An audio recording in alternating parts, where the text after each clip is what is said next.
ሰላሙ አለይኩም ወራህመቱላሂ ወበረካቱ። ወደ ቻናሌ ቤተሰቦች እንዴት ናችሁ? ደህና ናችሁ? እኔ ጋር ሁሉ ሰላም ነው። ላይክ፣ ሼር፣ ሰብስክራይብ በማድረግ ቻናሉን እንቀላቀል ማለት ነው። እንግዲህ ሳቤላ ክፍል 49 ደርሰናል። ምን ተማራችሁበት? እኔ ብዙ ነገር ነው የተማርኩበት። ለምሳሌ ከክፋት በጣም ብዙ ነገር ነው የተማርኩበት ማለት ነው።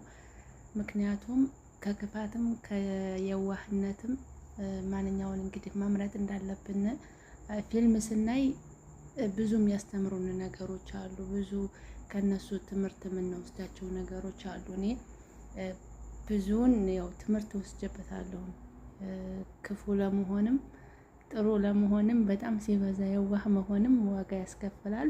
ሲበዛ ደግሞ ክፉ መሆንም ዋጋ ያስከፍላል እና አሁን ላይ ያው እያየን ያለ ነው ክፍል 49 እንግዲህ ጥሩ ልብም ያለው መጥፎም ለሰው መጥፎ የሚያስብ ሁሌ መጥፎ ነገሮች ነው በአእምሮው እየተመላለሱ የሚመጡባቸው እና እንግዲህ እንደተመለከት ነው እኔ እንጃ ብቻ በጣም ደስ የሚል ፓርት ነበረ። ይሄ ፓርት በጉጉት ነው ያየሁት ማለት ነው። በጉጉት ነው እኔ አቢም እንግዲህ ከየዋህነት ወደ እንግዲህ ጥሩ ሰው ሲነሳ እያደር ምንም ነገር የሚያግደው ነገር የለም፣ ለክፋት ማለት ነው። ያኔ ለመጨከን ምንም የሚያግደው ነገር የለም።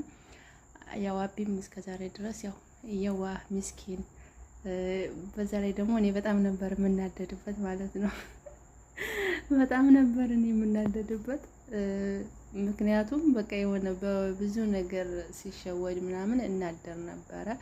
እርግጥ ነው እንግዲህ እንደተመለከትነው ዲናም ያው ወደ መቃብሯ እየቆፈረች ነው መሰለኝ። እውነት ለመናገር እንደዛ ስትደነግጥ እኔ ራሱ በጣም ነው የደነገጥኩት። የምር ነው።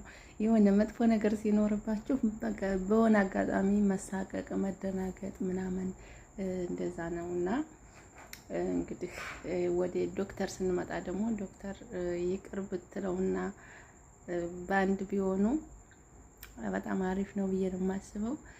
ሙልጭ በጣም ስህተት እየሰራ ነው ብዬ ነው የማስበው። ምክንያቱም አንደኛ ያው ለማስቀናት እየሞከረ ያለው ነገር መንገድ ትክክል ነው ብዬ አላስብም እንደኔ ሀሳብ።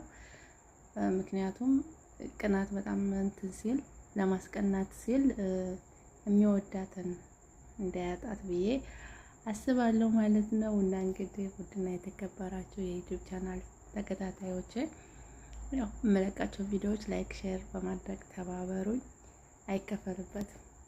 ያው እንግዲህ እኔም አንዷ የመዳም ቅመም እህታችሁ ነኝ። አበረታቱኝ። እንደዚህ አዳዲስ ቪዲዮ በሚመጣ አስተያየት እያደረግን እየተጫወትን ዩቲዩባችንን ሰብስክራይብ እያደረጋችሁ እና ለዛሬ በዚህ እናቆማለን። ቀጣይ ፓርት እንግዲህ በጉጉት ነው የምንጠብቀው። እኔ በጉጉት በሳምንት 3 ቢሆን በጣም ደስታውን አልችልም። እስከዛ ድረስ ሰላም ሁኑልኝ። በጣም ነው የምወዳችሁ። ሰላም አለይኩም ወራህመቱላሂ ወበረካቱ።